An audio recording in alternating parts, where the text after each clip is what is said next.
नमस्कार दोस्तों, next IAS YouTube channel पर एक बार फिर से आप सभी का स्वागत है। मेरा नाम है सपना कुशवाहा और आज का जो हमारा डिस्कशन का टॉपिक है आप देख सकते हैं, उसकी हेडलाइंस है 3 cubs born to south African चीताज in Kuno national park second litre this month. यानी कि कूनो नेशनल पार्क में चीते के बच्चों ने जन्म लिया है और ये पूरी खबर क्या है इसे हम डिटेल में समझेंगे। साथ ही हम जानेंगे कूनो नेशनल पार्क के बारे में। तो एक एक करके हम इन सभी चीज़ों को क्रमवार समझते चलेंगे और इसी के साथ ही आपका टॉपिक जीएस पेपर 3 एनवायरमेंट से संबंधित हो जाता है। और हम सबसे पहले आगे बढ़ेंगे और जानेंगे हालिया घटनाक्रम के बारे में। जैसे कि हमने आपको बताया कि दक्षिणी अफ्रीकी चीता जिसका नाम है गामिनी, इसने कूनो राष्ट्रीय उद्यान में 3 शावकों को जन्म दिया है और इसी के साथ वर्तमान में भारत में चीतों की जो कुल संख्या है वो बढ़कर 38 हो गई है। अब इसी के साथ भारत में जो शावकों ने जन्म लिया है उनकी संख्या 27 है और अफ्रीका से जो स्थानांतरित किए गए हैं उनकी संख्या कुल 11 है। तो ये तो हमने समझ लिया इंपॉर्टेंट बातों को। अब इसी क्रम में हम आगे बढ़ेंगे और अब समझेंगे प्रोजेक्ट चीता के बारे में, क्योंकि जो ये 3 शावकों का जन्म हुआ ये प्रोजेक्ट चीता के तहत एक उपलब्धि मानी जा रही है और इसलिए हमारे लिए प्रोजेक्ट चीता के बारे में भी जानना काफ़ी ज़रूरी हो जाता है। तो अब सबसे पहले हम बात करेंगे तो 1952 की, तो यानी कि 1952 में भारत में चीतों को पूरी तरीके से आधिकारिक तौर पर विलुप्त कर दिया गया था। अब इसी स्थिति को देखते हुए प्रोजेक्ट चीता की शुरुआत की गई ताकि ये जो चीते हैं उनकी आबादी को बढ़ाया जा सके, इनकी संख्या में वृद्धि की जा सके। इस लक्ष्य के साथ प्रोजेक्ट चीता की शुरुआत होती है और अब हम ये जानना जरूरी हो जाता है कि इसकी शुरुआत कब हुई। तो 17 सितंबर 2022 को नामीबिया से 8 चीतों को लाया गया और इसी के साथ प्रोजेक्ट चीता की शुरुआत की गई। अब आगे बढ़ते हैं, फरवरी 2023 की बात करते हैं। तो फरवरी 2023 में दक्षिण अफ्रीका से 12 और चीते यहाँ पर लाए गए। अब कार्यान्वयन भी जानना जरूरी है कि आखिर ये जो प्रोजेक्ट चीता है इसका कार्यान्वयन किसके द्वारा किया जा रहा है। तो राष्ट्रीय बाघ संरक्षण प्राधिकरण, जिसे कि एनटीसीए भी कहा जाता है, इसके द्वारा मध्य प्रदेश वन विभाग और भारतीय वन्यजीव संस्थान के सहयोग से इसका कार्यान्वयन किया जा रहा है प्रोजेक्ट चीता का। हालांकि इसमें कुछ चुनौतियां भी सामने देखने को मिली है। अब हुआ क्या कि अब तक 21 चीतों की मृत्यु हो चुकी है। जितने भी चीते लाए गए थे, जितने भी चीते जन्म हुए, तो उनमें से टोटल जो है वो 21 चीतों की मृत्यु हो गई थी, जिसमें कि 9 वयस्क शामिल थे और 12 शावक शामिल थे। अब इनका मुख्य कारण क्या है, यानी कि ये जो चीते हैं इनकी मौत कैसे हुई, इनकी मृत्यु का कारण क्या है। तो सबसे पहला जो कारण बताया गया है उसमें शामिल है प्राकृतिक आवास में कमी, यानी कि उनके जो रहने के आवास हैं उनमें पेड़ों की कटाई की वजह से, डेवलपमेंट की वजह से उनके एरिया में उनके आवास में कमी हो रही है। और अगला है रेडियो कॉलर की खराब गुणवत्ता, यानी कि कुछ विशेषज्ञों ने ये कहा है कि रेडियो कॉलर जो उन्हें लगाया जाता है उनकी गुणवत्ता अच्छी नहीं होती है, जिसके कारण जो चीते हैं उनके शरीर पर तरह तरह के घाव बन जाते हैं और वो आगे चलकर के किसी विकट बीमारी का रूप ले लेते हैं, जिसके कारण उनकी मृत्यु हो जाती है। तो ये तो हमने समझा प्रोजेक्ट चीता के बारे में। अब इसी के साथ हम आगे बढ़ेंगे और सबसे इम्पोर्टेंट यानी कि कूनो राष्ट्रीय उद्यान यानी कि कूनो नेशनल उद्यान, कूनो नेशनल पार्क के बारे में बात करेंगे। तो इसी क्रम में हम सबसे पहले जानेंगे कि आखिर ये कूनो राष्ट्रीय उद्यान जो है वो स्थित कहाँ है।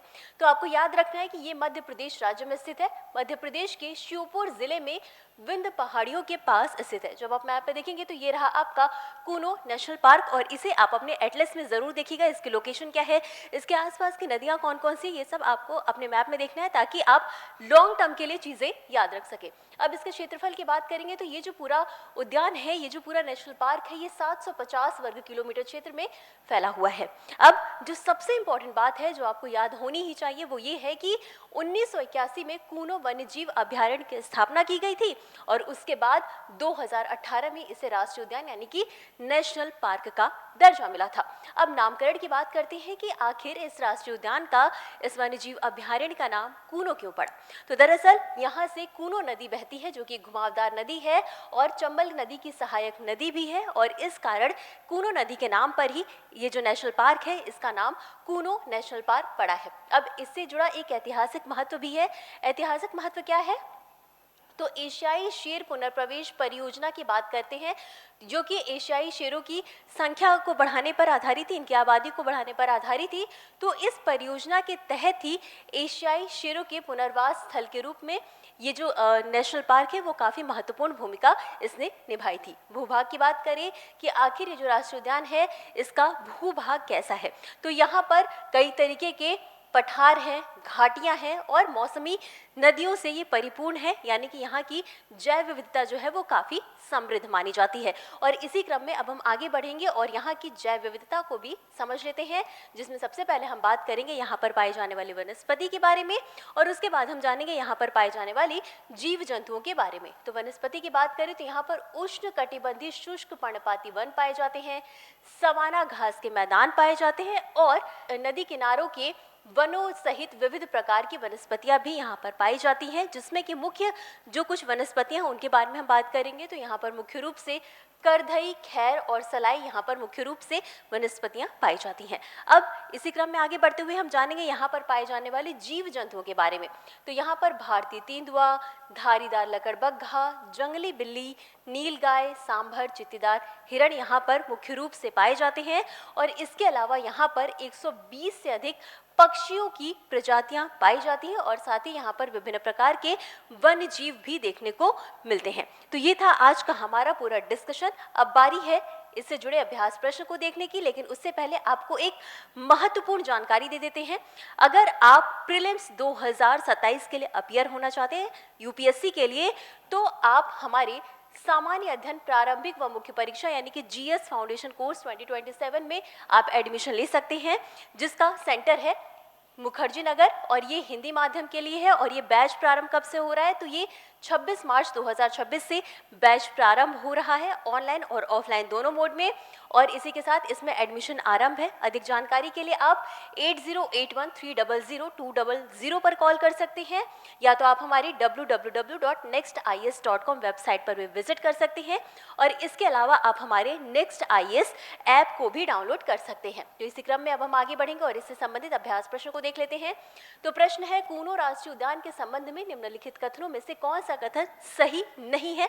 याद रखिएगा, क्वेश्चन में पूछा गया कि कौन सा कथन सही नहीं है। तो आपके पास चार ऑप्शंस है। पहला कथन है, यह विंध्य पर्वतमाला के निकट स्थित है। दूसरा कथन है, इसका नाम कूनो नदी के नाम पर रखा गया है जो इससे होकर बहती यानी कि इस पार्क से होकर के बहती है। तीसरा है, इसे मूल रूप से 2018 में वन्य जीव अभयारण्य के रूप में स्थापित किया गया था। और चौथा कथन है, यह एशियाई शेरों के पुनर्वास स्थल के रूप में भी ऐतिहासिक महत्व रखता है। तो इस प्रश्न का उत्तर आपको हमेशा की तरह कॉमेंट बॉक्स में देना है। आज के लिए बस इतना ही। मिलते हैं अगले एपिसोड में इसी तरह कुछ अहम और जरूरी खबरों के साथ। तब तक के लिए धन्यवाद।